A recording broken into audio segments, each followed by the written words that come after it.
আপনি যেদিন মরবেন সেদিনও মানুষ ভাত খাবে। এই গ্রামবাসী ধোকা ধোকা, মহল্লাবাসী ধোকা, এগুলো সব ধোকা, সব ধোকা। বন্ধুরা ধোকা, স্ত্রী ধোকা, এগুলো সব ধোকা। সব ওই রাত্রে খানা খাবে, আপনারে দাফন করে আসে। আরো বেশি খাইব মানুষের ঘরের দিকা যাই না ভাত খাওয়া। আও সারাদিন কাঁদছেন আমনে, শরীর দুর্বল হয়ে যাব খানা না খাইলে। ভাত খা, খানা বন্ধ।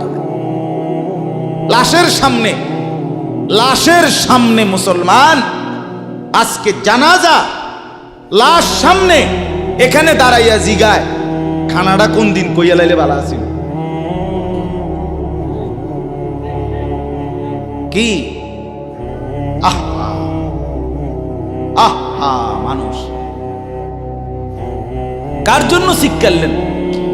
এই মানুষগুলো তারা আজকে জিগায় খানাটা কোন দিন। 4 দিন না খানাটা কি সোমবারে করলে ভালো হয় না মঙ্গলবারে করলে ভালো হয়? কত অনবুঝ করে লাইলে ভালো আছিল। লোকজন কি আর আবার পাইবেননি? মানুষটিরে আবার কইটো আইবেন, আজকেই কইয়া লাইলে ভালো। ফলে জানাজার লাশের সামনে দাঁড়াইয়া আগে কইয়ালায় সবাই খেয়াল রেখেন সোমবারে খানা।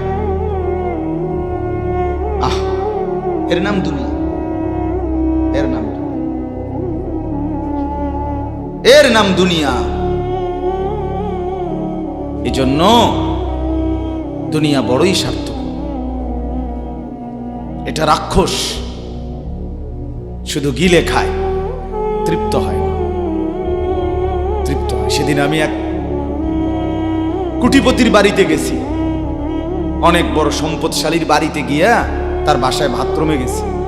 দেখি যে বাথরুমের যে দরজা, দরজার যে সিটকারি লাগায়, তো সিটকারিটা আছে, কিন্তু সিটকারিটা যেটার মধ্যে লাগাই ছোট্ট বল্টু একটা, এটার মধ্যে লাগাই যেটার মধ্যে আরে এটা নাই। এবারে লাভ হইব কি, এটা কি মধ্যে লাগাই? কথা বুঝছেন না আপনি?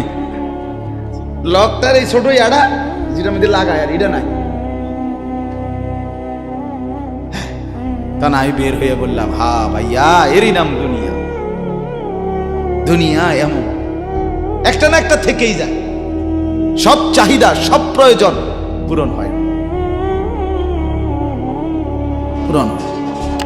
আপনার লাশ যেদিন জানাজা হবে সেদিনও আপনার ঘরের হাজারো প্রয়োজন বাকি থেকে যাবে, বাকি থেকে। পৃথিবী হাসবে ঠিকই, সিএনজিও চলবে, অটোও চলবে, সূর্যও ডুববে, চাঁদও উঠবে, রাতও শেষ হবে, দিনও আসবে, কেউ থামবে না আপনার জন্য। আপনি শুধু চলে যাবেন একা কবর, কেউ থামবে না। এরে বাপ, কেউ থামবে না। ছেলেরা আজকে বন্ধুর পাল্লায় পড়ে নষ্ট হয়ে যাচ্ছে। আহ, সমবয়সী বন্ধু তোমার উলঙ্গ ছবি দেখায়া, নর্তকী দেখায়া শেষ করে দিল, তুমি বুঝলাম। সমান সমান বন্ধু একসাথে তোমার জুয়ার আড্ডায়, মদের আড্ডায়, নারীর আড্ডায়। আহ, আফসোসের কথা, ভাবতেই শিখে না একজন মানুষ সুস্থ স্বাভাবিক, একজন সতেজ সবল মানুষ, সে কেমনে এত বোকা হয়, নিজেকে ধ্বংস করে। আমি যখন এখন এই মাত্র যে দিদা আসতেছিলাম গাড়ি দিয়া, একটা ছেলে প্রতিবন্ধী, ছোট একদম প্রতিভা, সে দাঁড়াইয়া রয়েছে মাঝখানে, মানে গাড়ির হরনও বুঝে না, কিছুই বুঝে না সে। পরে আরেকটা ছেলে ধরে তারে এক পাশ করে দেওয়াতে তারপরে আমার গাড়িটা আসছে এই এখানে। এখন এই ছেলেটা তো অবুঝ হইতে পারে, এই ছেলেটা তো প্রতিবন্ধী, সে তার ভালো মন্দ বুঝে না। কিন্তু তুমি ছেলে সুস্থ সবল স্বাভাবিক যুবক, তুমি কেমনে নিজের ভালোটা বুঝো না? তুমি কেমনে নিজের ভালোটা বুঝো না বলেন? এত মানুষের জানাজা, কবরস্থান নাই এমন কোন এলাকা আছে বলেন? আপনাদের মহল্লায় কবরস্থান নাই? আপনারা কোনোদিন জানাজা পড়েন নাই? আপনারা লাশ দেখেন নাই? তাহলে জলজ্জান্ত মানুষ আজকে কবরে জনাব হযরত মাওলানা আব্দুল বারী সাহেব, আমার তো পুরা মনে আছে কত সময়, আমার কতদিন বয়ান একসাথে দেখছি, বসছি, কথা বলছি। কোথায় হারিয়ে গেল? কোথায় চলে গেলেন? এইভাবে পরিচিত চেনা মানুষগুলো প্রতিদিন হারিয়ে যায়, কবরে চলে যায়। এরপরও কি আমার কলিজার ভিতরে একবারও এই হয়েছিল, বয় বেটা, আহাম্মক কোথাকার বেটা। জিন্দিগিটাই ছবি, জীবনটাই ছবি, একেবারে যেটা পাও। আজ মুসলমানের যুবকের কথা হইল, বেঈমান ইহুদি আর কাফেররা আমাদেরকে এরকম ফাঁদে ফেলাইছে যে যা কিছু আছে 24 ঘন্টা মুসলমানের ছেলে মেয়ের হাতে মোবাইল তুলে দিছে। যেটা ফাও শুধু ছবি উড়াই আমগো কাছে পাঠায়।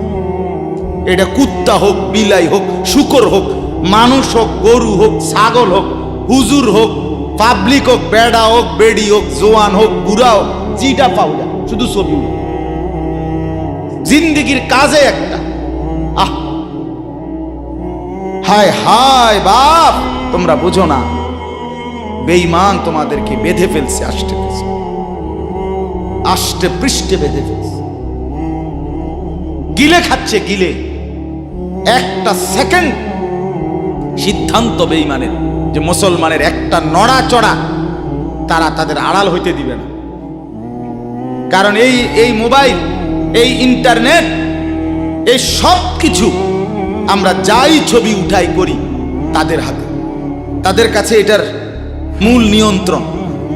তারা দেখে মুসলমানের যুবকদের হালাত কি, চরিত্রের অবস্থা কি, যুবতীদের হালাত কি।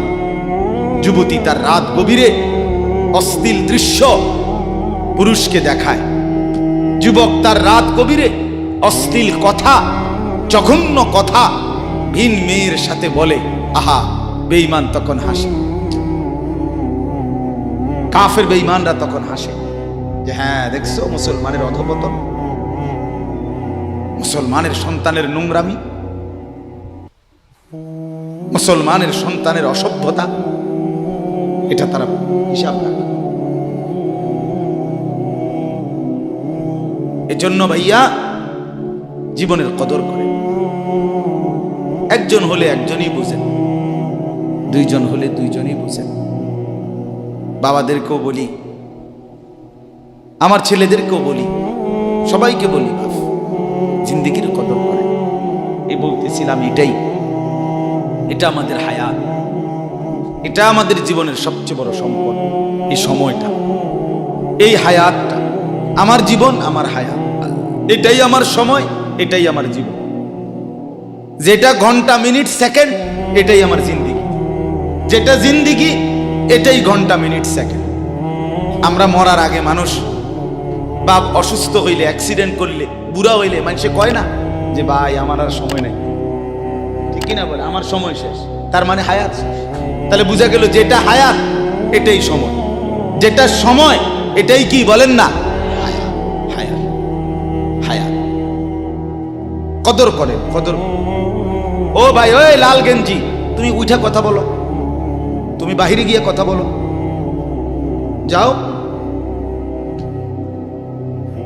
গাফেল কোথাকার, হে নগদ বুঝায়, হেরে অনে বুঝাইতে আছে, বুঝতে কি কইছে। তুমি শোনো মিয়া, বললাম না, তুমি আলাদা শোনো। আমি এ ব্যাপারে কঠোর। 10 মিনিটের জন্য যদি বলি, আমার জিন্দেগির সিদ্ধান্ত, গাফেলকে বলবো না, অমনোযোগীকে বলবো না, এটা আমার জিন্দেগির ফয়সালা ইনশাআল্লাহ। সমবয়সী বরবাদ করে দিচ্ছে ছেলেদের কাছে, এক সময় না ভালো হতে দিচ্ছে না। আহ, কোন মা বাপ তার সন্তানকে অসৎ করে গড়ে তোলে নাই। মা তার পেটের থেকে অসৎ সন্তান জন্ম দেয় নাই, পবিত্র সন্তান জন্ম দিয়েছিল। মায়ের বুকের পবিত্র দুধ খাওয়াইছিল, দুধ হালাল পবিত্র। মা পবিত্র এক সন্তান জন্ম দিয়েছিল। পরবর্তী এই সমাজ, এই সমবয়সী বন্ধু এই অশ্লীলতার বেহায়াপনার আড্ডা শেষ করে দিছে, শেষ করে দিছে। চল, কোথায়? ওইখানে দেখছি দুইটা মেয়ে হাঁটতেছে, চল পিছে পিছে হাঁটি। চল, কোথায়?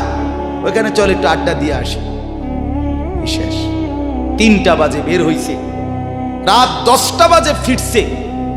7 ঘন্টা সমবয়সী 7-8 জন ছেলে একসাথে ঘুরলা, অথচ তোমার লগের এই 6 জন বন্ধু একবারও বলল না যে আসরের নামাজ পড়তি না, মাগরিব পড়বা না, এশার নামাজ পড়বা না। 7 ঘন্টায় যেই বন্ধুরা একবারও তোমারে 1 ওয়াক্ত নামাজের কথা বলে নাই, বিশ্বাস করো ছেলেরা, এটা বন্ধু না, এটা শয়তান ছাড়া আর কিচ্ছু না। এটা ইবলিস বেটা, এটা শয়তান, এটা তোরে শেষ করে দিবে।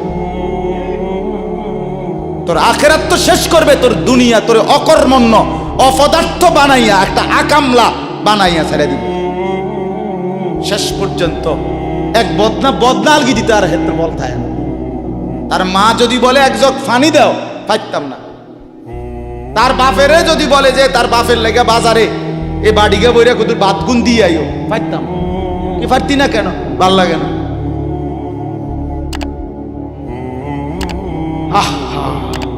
গুনাহ, অশ্লীলতা, বেহায়াপনা, উলঙ্গপনা শেষ পর্যন্ত এরকম অপদার্থ বানায়, অকর্মণ্য বানিয়ে দেয়। হযরত আব্দুল্লাহ ইবনে আব্বাস রাদিয়াল্লাহু তাআলা আনহু বলেন, প্রত্যেকটা গুনাহ মানুষকে দুর্বল করে দেয়। আপনি যতবার নারী দেখবেন ভিন নারী, খোদার কসম আপনার শক্তি সামর্থ্য দুর্বল হবে। জিনা, ব্যভিচার, মদ, জুয়া, সুদ, ঘুষ, অশ্লীল দৃশ্য, নাচ, গান আপনাকে দুর্বল বানাবে। সাওয়াদান ফিল ওয়াজহ, চেহারা কালো করে দিবে। জুলমাতান ফিল কলব, অন্তর অন্ধকার করে দেবে। ওয়াহানান ফিল বাদান, শরীর দুর্বল করে দিবে। দাইকান ফির রিজক, রিজিক সংকীর্ণ করে দিবে। বুগদাতান ফি কুলুবিল খালক, মানুষের চোখে ঘৃণিত বানায় দিবে। এই 5টা ক্ষতি। প্রত্যেক গুনাহ কয়টা ক্ষতি করে? চেহারা কালো বানায়, অন্তর অন্ধকার বানায়, শরীর দুর্বল করে, রিজিক সংকুচিত করে, কমিয়ে দেয়, মানুষের চোখে ঘৃণা তৈরি, ঘৃণা তৈরি। আপনি 2টা ছেলে একসাথে মনে করেন বিড়ি খায়, সিগারেট খায়, গাঁজা খায়, একসাথে হেরা 24 ঘন্টা চলে, একসাথে মোবাইলে ছবি দেখে, নাচ দেখে, ভিডিও দেখে, অশ্লীল। এরকম 2 জনের আলগা করে একজনের জিগান, তোর লগের হেতে কেমন? হেতে কি করবো? উনি জোনায়েদ বাগদাদি। কথা বলেন না কেন? হে বলবো এটা নাকি? সে বলবো যে অসভ্য। তাইলে কি বুঝা গেল? আপন যার লগে চলছিলা তুমি, হেইতেও তো তোমারে অসভ্য। অসভ্যকে অসভ্যও অসভ্য বলে, সভ্যরাও অসভ্য। এই কথাটা জরুরি। দুশ্চরিত্রকে, মন্দকে মন্দ লোকেও মন্দ বলে, ভালো লোকেও কি বলে? মন্দ। নেককার এর উল্টাটা। একটা লোক নামাজি, চরিত্রবান, দিনদার, আল্লাহর পথে চলে, ছেলেটা নামাজ পড়ে, যুবক, সমাজের যে কোনো কাউকে খারাপ, একার গাঁজাখোর, ফুট্টাখোর, বাবাখোরকে জিগান যে এই লোকটা কেমন, সে বলবে ভাই আমি খারাপ হইতে পারি, কিন্তু তবে হেতে ভালো। ঠিক কিনা বলে?